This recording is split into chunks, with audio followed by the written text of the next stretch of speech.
Avatar, 2009, ended with the colonizing forces, humans represented by RDA military troops, being defeated by the combined might of Nasik's clans and the wildlife of Pandora. RDA Security Chief Colonel Miles Quaritch got taken down by Neytiri and Jake, and except for a few loyalists, the rest of the humans were banished from Pandora. Jake Sully became the Ololaitan, the leader of the Omaticaya clan, renounced his human body, and transferred his consciousness into his avatar body permanently.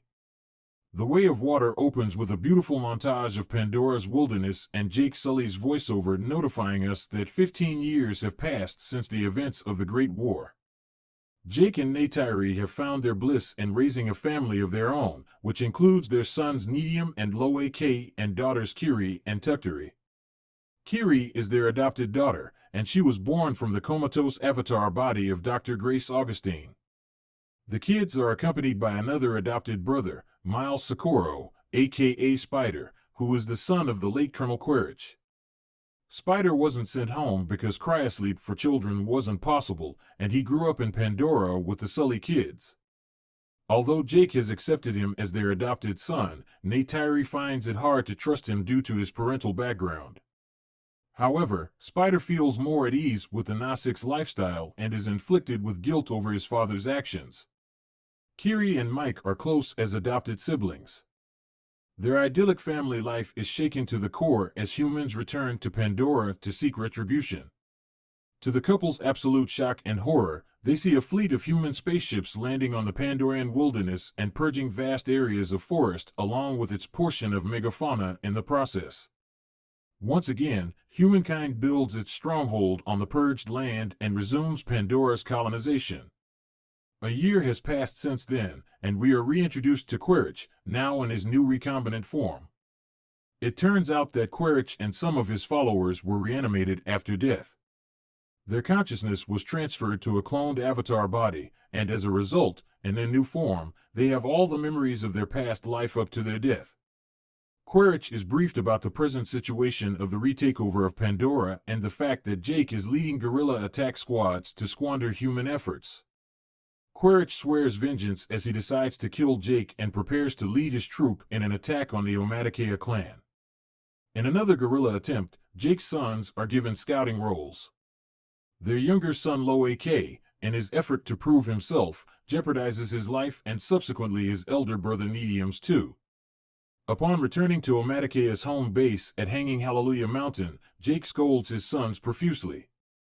Neytiri tries to dissuade an angry, desperate Jake, who tells her that his fear of losing them has made him act tough with his sons. Later, Jake's children venture out into the deep jungle and reach the site where the final action of the Great War took place, culminating in Quaritch's death at the hands of Neytiri. Unbeknownst to them, Quaritch and his troop reach there at the same time while exploring and hold them captive. Quaritch recognizes his son and is initially taken aback. Jake and Neytiri arrive in the nick of time and manage to save their children, except for Spider, who is taken to the human base by Quaritch. In the base, Spider is tortured by scientists in an information extraction mechanism but refuses to share the whereabouts of Jake Sully or Omaticaya. Quaritch tries to appeal to his humanity by pretending to understand his predicament and promising him freedom if he just plays along. Gradually, Spider softens up to his father and teaches them the Nasik's language and how to ride Ikran, activities that the recombinants think necessary to infiltrate the Nasik's stronghold without alerting Pandora's auto-response. Meanwhile, Jake fears that humans will make Spider give up their location, which can put not only his family but the entire Omaticaya clan in danger.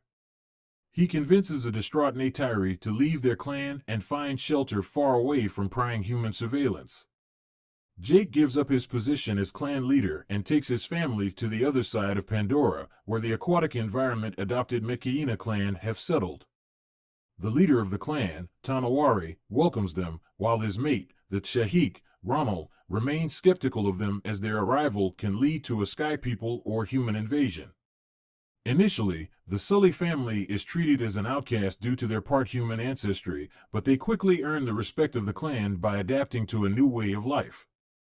In the meantime, Loak gets himself into trouble by getting stranded in dangerous waters after Tanawari's son Aonung and his friends play a prank on him.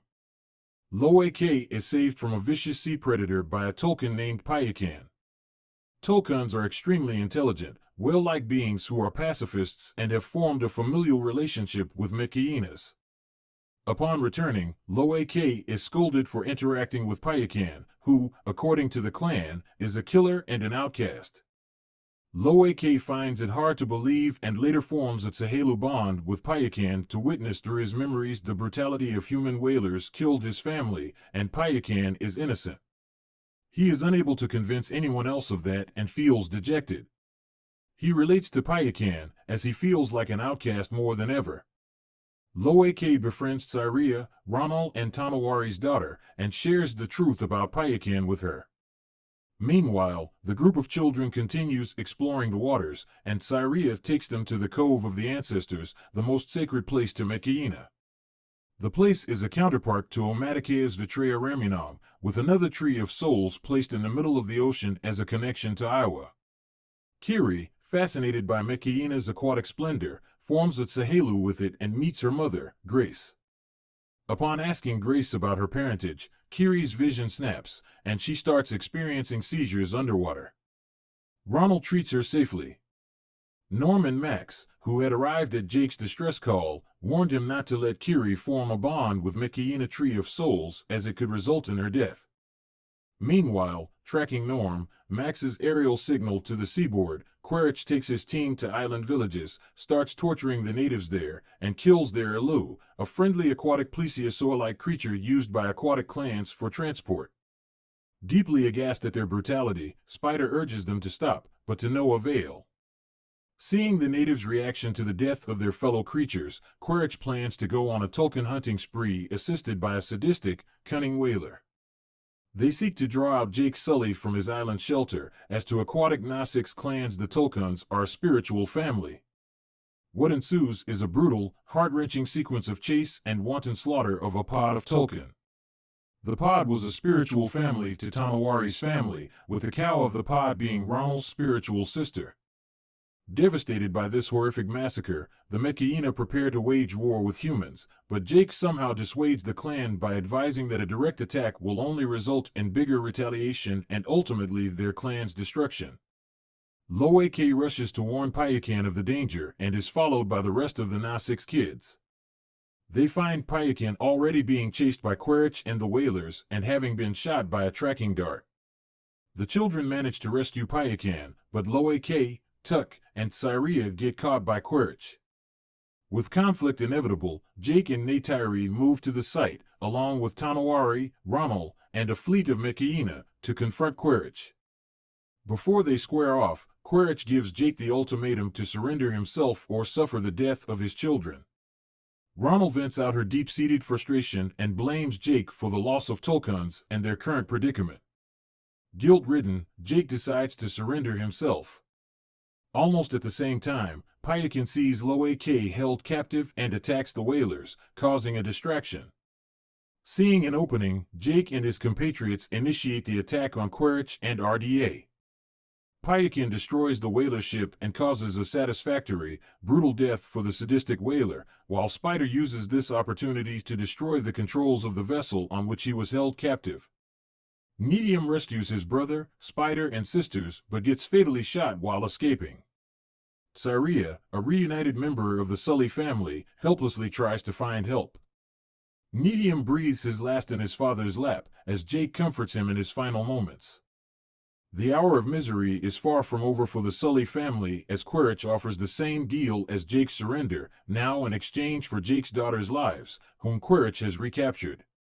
A devastated Jake and Neytiri, who has been blinded by fury and the desire to seek vengeance, make one final stand against Quaritch as they dispatch all the hostile human crew members one by one. In order to save his skin, Quaritch holds Kiri hostage, and a disillusioned Neytiri does the same with Spider to push Quaritch emotionally. Kiri and Tuck move to safety as a battle between Jake and Quaritch begins. The vessel topples over, and all the characters are at risk of drowning to their deaths. Jake overpowers Quaritch and chokes him out, but almost gets himself drowned in the process until Loak and Payakan save him. Kiri calls upon her aquatic friends, who guide Neytiri and Tuck to shore. Spider is searching around the drowned vessel for Jake when he finds his father, Quaritch, in a near-death situation. Hesitant at first, Spider ends up saving him but refuses his offer to join and leaves him to join the Sully family. Back at Mekiina, a mourning Sully family arranges for Nedium's funeral in the Aquatic Clan's ritual. His body is submerged and rests on the glowing polyp bed close to the Cove of Ancestors as the tree spirits embrace Nedium. After a while, Jake approaches Tonowari to inform her of his decision to leave Mekiina. However, the Sea Clan leaders retort by accepting the Sully family as a part of their family. Finally realizing that instead of running, he has to make a final stand against the aggressors, Jake identifies Mekiina as their new home and is more resolved than ever.